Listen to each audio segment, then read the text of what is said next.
ભગવદ્ ગીતાજીમાં ભગવાનની થયેલી એકે આજ્ઞા નો એકે અક્ષર પણ નિરર્થક નથી, એ પણ ભગવદ રૂપ છે. કારણ કે ભગવાન સ્વયં રસો વૈશ છે, आनंद मात्र कर्मादव को दरादी. जो वेद ने प्रभु के स्वरूप के बारे में कहा, सर्वांग आनंदमय है. प्रभु प्राकृत धर्मो वाला નથી.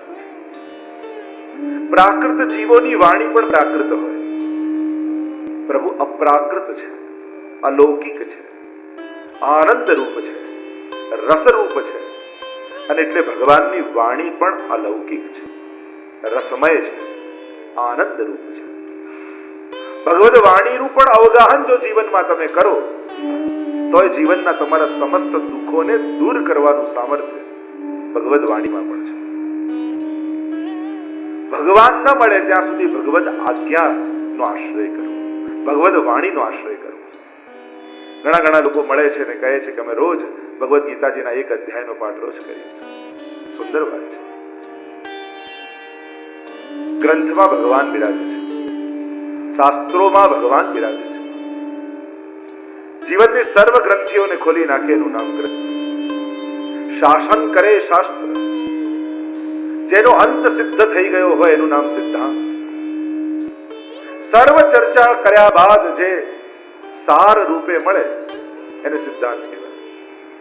કે હવે કોઈ ચર્ચા કરવાની બાકી રહી નથી. અને એક વસ્તુ યાદ રાખજો, સિદ્ધાંત સર્વકાલમાં સટીક હોય છે. ભલે આ વાત આટલા 1000 વર્ષ પહેલા કહેવાઈ હોય,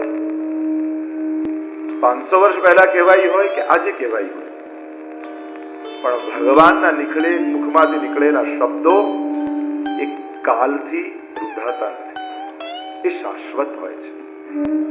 જેમ ભગવાન સત્ય છે ને એ શાશ્વત છે. સત્ય એને જ કહેવાય જે ત્રિકાલા બાધિત હોય. ત્રિકાલા બાધિત, કોઈ કાળ એને બાધા ન કરી શકે. જે પહેલા પણ હતું, આજે છે, પછી જે રહેવાનું છે, એનું નામ સત્ય. એમ ભગવદ વાણી એ પણ સત્ય છે, ત્રિકાલા બાધિત છે. એમ નહીં મનાય કે 5000 વર્ષ પહેલા આ રીતે ગીતા કહી હતી અને હવે આટલા હજારો વર્ષ પૂરા થઈ ગયા, હવે એની સાર્થકતા કેટલી? પરિસ્થિતિઓ તો આજે એવી છે. મનની જિજ્ઞાસાઓ અને કુતૂહલતાઓ તો આજે પણ એવી જ બનેલી છે.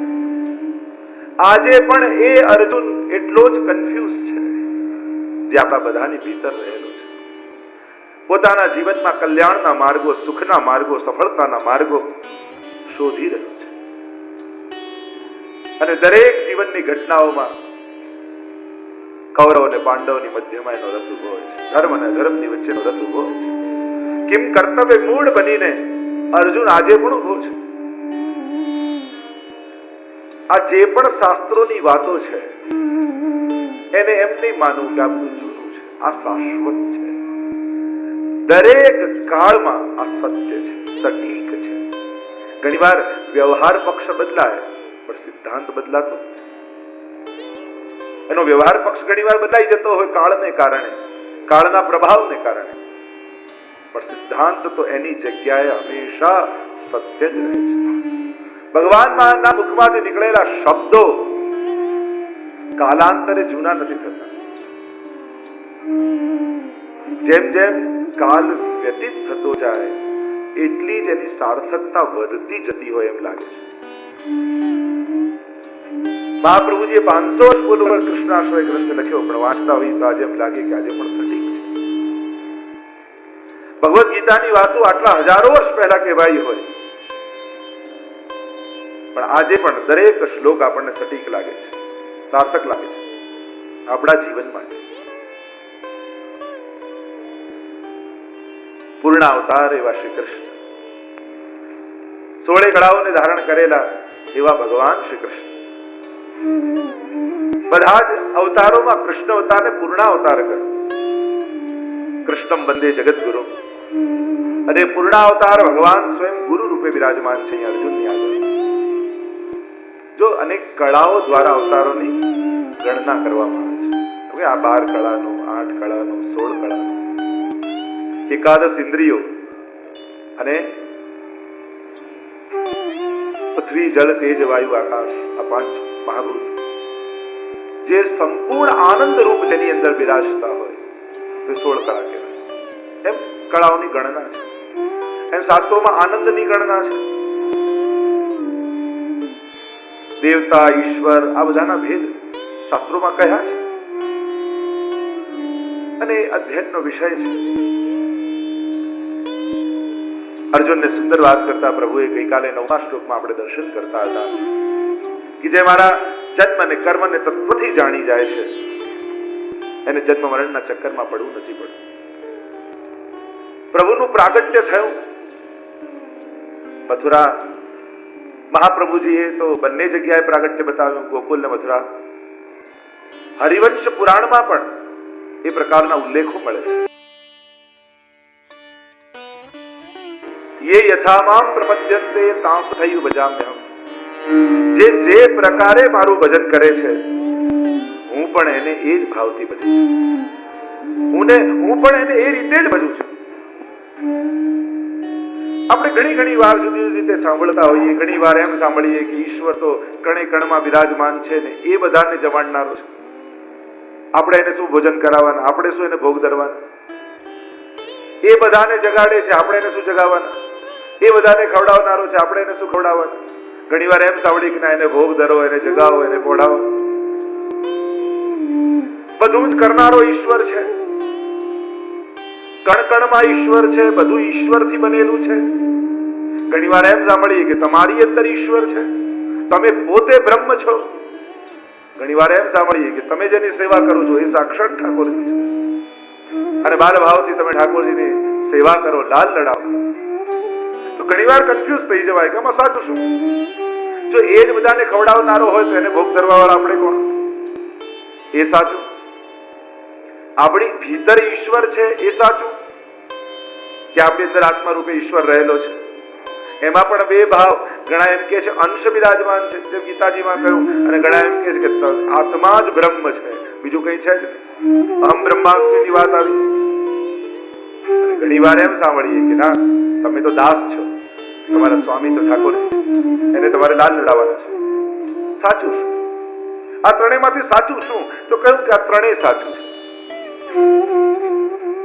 મૂળ વાત છે કે તમે કયો ભાવ લઈને ઠાકોરજી આગળ બેઠા છો. કોઈ એમ પ્રશ્ન કરે કે ભગવાન કેવા છે, એનો એક જ જવાબ હોઈ શકે, તમારો ભાવ જેવો છે એવા છે. જાકી રહી ભાવના जैसी प्रभु मूरत देखी तिन जैसी. जो भाव लेकर आप प्रभु के आगे बैठते हो प्रभु ऐसे हो जाते हैं. ये यथामाम प्रपद्यन्ते. और ये शास्त्र प्रमाण, भगवत गीता में भगवान प्रमाण देते हैं कि जो जिस भाव से मुझको बचता है मैं भी उसको उसी भाव से बचता हूं. તમે જો જ્ઞાન માર્ગ પકડ્યો છે અને જ્ઞાન માર્ગે ચાલવા માંગો છો અને સર્વત્ર કણકણમાં ઈશ્વર છે એવો ભાવ રાખીને બેઠા છો તો ભગવાન કણકણમાં છે અને એ રીતે જ એનો અનુભવ કરવાનો. તમે જો કર્મના સિદ્ધાંતો પર ચાલી રહ્યા છો અને તમારો આત્મા, તમારો ભગવાન દ્રષ્ટા રૂપે તમારા કર્મોને જોઈ રહ્યો છે અને તમારી ભીતર ઈશ્વર છે તો કે છે. પણ આપણે બધા તો ભક્તિ માર્ગના પથિક છે. જો ત્રણ માર્ગ છે ભાગવતજી બતાવ્યા ભગવત પ્રાપ્તિના, યોગાસ્ત્રયો મયા પ્રોક્તા નણામ સ્વયો વિદિત્વયા જ્ઞાનમ કર્મશ્ચ ભક્તિશ્ચ. तीन मार्ग भागवत जी ने बताए भगवत प्राप्ति के, ज्ञान, कर्म और भक्ति. સૌથી પહેલા તો તમને એ ખબર હોવી જોઈએ કે તમે કયા માર્ગે ચાલી રહ્યા છો ભગવત પ્રાપ્તિ માટે. ઘણીવાર એવી ખીચડી થાય જ્ઞાન, કર્મ અને ભક્તિની, પછી આપણે કન્ફ્યુઝ થઈ જઈએ.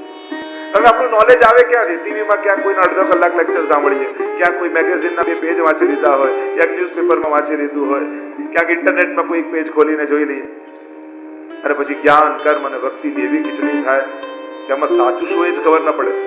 મને જમાડનારને હું કેમ જમાડું? પછી સંશયો પેદા થાય.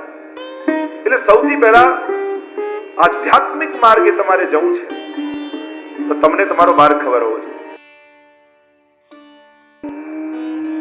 मोह मर जाए, मानस में तुलसीदास ने कहा, बिनु सत्संग न हरि कथा, ते ही बिनु मोह न भाग, मोह गए बिनु राम पद, होई न दृढ़ अनुराग. बिनु सत्संग न हरि कथा, सत्संग और हरि कथा के बिना मनुष्य का मोह नहीं मरता, मोह नहीं मरता। અને જ્યાં સુધી મોહ નથી મળતો ત્યાં સુધી ભગવાનના ચરણમાં દ્રઢતા હોતી નથી, ભટકતું મન સ્થિર થતું નથી। रसखान जी तो कहते हैं रसखान मानो गुड़ की मक्खियां। अर्जुन तो कैसे चंचल में ही मन कृष्ण आगे आएगा, मन तो चंचल है, प्रभु आपको छोड़कर भागता रहता है। और हमारे रसखान जी कहते हैं कि मेरा मन तो गुड़ की मक्खियां, जैसे गुड़ के पास मक्खी होती है, माखी होय गोळना ढीला ઉપર એને ગમે તેટલી ઉડાડો ફરી ફરી પાછી ત્યાં આવી જાય, જેટલી વાર ઉડાડો ત્યાં ચોટીને મરી જાય પણ ત્યાંથી ખસે નહીં। भक्तों का मन तो इस तरह प्रभु के चरणारविंद में चिपका रहता है, लगा रहता है। मोह मरे तो दृढ़ता, અને ભક્તિમાં દ્રઢતાની બહુ મહત્તા છે। દ્રઢ ઇન ચરણ ન કેરો ભરોસો। સત્સંગ क्या करता है? सत्संग हमारी दृढ़ता बढ़ाता है। વિચલિત મનને સ્થિર કરવાનું કાર્ય સત્સંગ કરે છે, ચંચલ મનને સ્થિર કરવાનું કામ સત્સંગ કરે છે। આપણું મન ચંચલ અને વિચલિત છે। આગળ જ્યારે આપણે દર્શન કરીશું ત્યારે પ્રશ્નો આવશે અર્જુનના કે પ્રભુ આ બધું આપ કહો છો બધું બરાબર, પણ મન એમાં લાગે તો ને, વિચલિત મન છે। ઘટનાઓમાં, વિકારોમાં, પરિસ્થિતિઓમાં, આકર્ષણોમાં મન વિચલિત થઈ જાય છે। માણસની સમજણ ઢંકાઈ જાય છે એના મોહમાં। તાણ તો બધું જ હોય, આપણી સમજ સમય કામ લાગે ને તો સાચી, બાકી સમજ તો બધાને હોય છે પણ યોગ્ય સમય નથી આવતી। ખબર તો બધાને હોય છે પણ જે સમય યાદ આવવું જોઈએ એ મહત્વનું। સત્સંગ દ્રઢ કર દેગા, મન ડગતું બંધ થઈ જશે, શ્રદ્ધા બેસી જશે ભગવાન પર। કોઈ હોય ન હોય મારો ઠાકોરજી મારા માથે બિરાજે છે। આ શ્રદ્ધા, આ દ્રઢતા, આ વિશ્વાસ ભગવાનના ચરણારવિંદમાં બહુ મોટી વાત છે। માણસને જલ્દી વિશ્વાસ આવતો નથી, આ સત્સંગ આપણો વિશ્વાસ વધારે છે। ભગવાન સાથે જોડાયેલો છે અને ભગવાન પર ભરોસો હોય, પોતાની મહેનત કરતા પણ મારો ઠાકોરજી છે એ કરનારો છે, અને એ જ સાચા અર્થમાં યોગી છે। ભગવાન કહે છે ભલે ને કોઈ પણ કપડા પહેરેલા હોય, જરૂરી નથી કે ભગવા જ પહેરવા, ભગવઈ તો આપણી વૃત્તિ હોવી જોઈએ, સફેદ તો આપણી વૃત્તિ હોવી જોઈએ। સંન્યાસીઓના વસ્ત્રો ભલે એને ન ધારણ કર્યા હોય છતાં એ તો પરમ યોગી છે, જે કર્મ ફળની આશા રાખ્યા વગર કર્મ કરે છે। ભગવાન કહે કે ભલે ને અગ્નિનો ત્યાગી કરનારો સંન્યાસી ન હોય અથવા માત્ર ક્રિયાનો ત્યાગ કરનારો યોગી નથી, કેવલ ક્રિયા છોડનારો કે સંન્યાસમાં અગ્નિ આદિને પેલું છોડનારો, એ કર્મ ફળને જે છોડે એ જ સાચા અર્થમાં યોગી છે। કઠિન છે જીવનમાં, મનને ઘણા આકર્ષણો છે અને મન એની આકર્ષણોમાંથી મુક્ત થઈ શકતું નથી। સમસ્ત આકર્ષણોને સમાપ્ત કરી નિષ્કામ ભાવે કર્મ કરવા એ સૌથી મોટો યોગ છે। યુંજતી યોગ, ભગવાન સાથે જે જોડાયેલો હોય, જેની ચિત્ત વૃત્તિઓ ભગવાનમાં લાગેલી હોય એ જ આ કરી શકે। એમ કહેતા પણ જેના સંકલ્પો, જેના ત્યાગ જેણે કર્યા નથી એ ક્યારે પણ યોગી નથી થઈ શકતો। મનની તૃષાઓ જેની શાંત થઈ નથી, મનની ઈચ્છાઓ જેની શાંત થઈ નથી એ યોગી નથી બની શકતો, કારણ કે એની લાલસા એનું સમર્પણ બનવાની કરવાની, એના આકર્ષણો, એની ઈચ્છાઓ, એની અપેક્ષાઓ, એની મહત્વાકાંક્ષાઓ એને ભગવાનને થવા દેતો નથી। એટલે જેનું હૃદય સંપૂર્ણ સમર્પિત થઈ ગયું છે, કારણ કે મનમાં જ બધી ઈચ્છાઓ છે અને મન જેને ભગવાનને ધરી દીધું, એટલે બધી ઈચ્છાઓ ભગવત પરક જેની થઈ જાય એ જ સાચા અર્થમાં યોગી થઈ શકે છે. એમ કહેતા આગળ પ્રભુ આ સર્વનો જે ત્યાગ કરી સંકલ્પિત બની જાય પ્રભુ માટે, એ જ યુગારૂઢ કહેવાય છે. જેને ભગવાન માટે સર્વ વસ્તુ છોડી અને ચિત્ત ભગવાનમાં જોડી દીધું, સાચા અર્થમાં એ જ સંન્યાસી છે. અને અર્જુન, એના માટે તારે જ પુરુષાર્થ કરવો પડશે. કોઈની મદદ લઈને તું અનાસક્તિ પેદા નહીં કરી શકે. આશ્રય, શરણાગતિ, સહારો, સહાયતા, આલંબન, આ બધા સમાનાર્થી શબ્દો લાગે, પણ બધામાં ક્યાંક ક્યાંક સૂક્ષ્મ ભેદ છે. તારે ઉદ્ધાર પોતાની જાતનો જાતે કરવો પડશે. અને એ વાત પાંચમા શ્લોકમાં પ્રભુ કહેતા બોલ્યા, શારીરિક રીતે, આધ્યાત્મિક, આદિ ભૌતિક, આદિ દૈવિક, ત્રણેય રીતે, માનસિક રીતે તમે તમારું કલ્યાણ થાય એ રીતે તમારી જાતને મદદ કરો. આ આંખ માટે તમને ક્યારે ચિંતા થાય કે ટ્રાય કરું કે આંખ ક્યારે પાપ ન જુએ, કારણ કે આનો બગાડ થશે. તમને ક્યારે તમારા કાન માટે એમ થયું કે આની અંદર કોઈ પણ નિંદા રૂપે વિષ નથી નાખવું? તમે જ તમારી જાતનો વિચાર કરો કે તમે તમારા મિત્ર બનો છો કે શત્રુ બનો છો. તમારું બીજા લોકો, આપણને એમ લાગે કે બીજા લોકો આપણું બગાડે છે. ના, સૌથી મોટા દુશ્મન આપણે જ આપણી જાતના હોઈએ છીએ. જો શાંતિથી બેસીને વિચારશો ને ક્યારેક, તો તમને ખ્યાલ આવશે કે મારું કોઈ હાથ પકડીને કરાવતું નથી, મારી જ ઈચ્છાઓ મને પાપ તરફ લઈ જાય છે. અને હું પણ એને મદદ કરું છું. હું જ શરીરને કહું છું કે ચાલ ત્યાં, હું જ મુખને કહું છું ખા, હું જ કાનને કહું છું સાંભળ, હું જ પગને કહું છું જા. વિચાર તો કરો, સૌથી મોટો શત્રુ આપણી જાતનો કોણ? આપણે જ. આપણે આ દિવ્ય ભગવાન પરમાત્માએ આપેલું આ દેહ કે એનાથી બીજી કોઈ યોનિમાં જે કાર્ય ન થઈ શકે એ આ યોનિમાં સંભવ છે. આ યોનિમાં સ્વયં ભગવત પ્રાપ્તિ સંભવ છે. અને આપણે આ દેહને, અને એક વસ્તુ યાદ રાખજો, આ દરેક ઇન્દ્રિયોના દેવતાઓ હોય છે. દરેક ઇન્દ્રિયોના દેવતા છે. આપણે શાસ્ત્રો જયારે વિધિ આદિ આવે ત્યારે દેવતાઓના નામ લેવામાં આવે છે કે આંખના દેવતા કોણ, કાનના દેવતા કોણ, હૃદયના દેવતા કોણ. અને જ્યારે તમે આ ઇન્દ્રિયોથી કેવલ ભોગ જ ભોગવો છો ત્યારે ઇન્દ્રિયોના દેવતાઓ નારાજ થાય છે, શ્રાપ આપે છે. અને જ્યારે દેવતાઓ નારાજ થાય પછી ઇન્દ્રિયો ભટકવા લાગે છે, કારણ કે દેવતાઓ છોડી દે છે. જે ઘર બળતું હોય એમાં કોઈ રહી ન શકે, એમ જે ઇન્દ્રિયો વિષયોથી બળી રહી હોય ને એમાં દેવતાઓ પણ રહેતા નથી. विषयाक्रांत देहानाम नावेश सर्वथा हरे. श्री महाप्रभु जी आज्ञा करते हैं, जैसे बलते हुए घर में कोई रह नहीं पाता, वैसे ही जिसका हृदय विषयों से जल रहा है वहां परमात्मा भी नहीं रह पाते. અને એટલા માટે ઇન્દ્રિયોના દેવતાઓને ક્યારે નારાજ ન કરતા. તમે જયારે આંખથી પરમાત્માના દર્શન કરો ને ત્યારે એ દેવતાઓ પ્રસન્ન થાય છે, તમને આશીર્વાદ આપે છે. તમારી નેત્રોને દીર્ઘ સમય સુધી સક્રિય રાખે છે દેવતાઓ, કારણ કે દેવતાઓ નારાજ થાય એટલે ઇન્દ્રિયો શિથિલ થવા લાગે, ઇન્દ્રિયો ભટકવા લાગે. અને દરેક ઇન્દ્રિયને બહુ સાચવીને વાપરો. આ જીભને ગમે ત્યાં વાપરીએ અને નિશ્ચિત જ છે ને, કોઈ ચક્કુને તમે બહુ વાપરો એટલે શું થઈ જાય?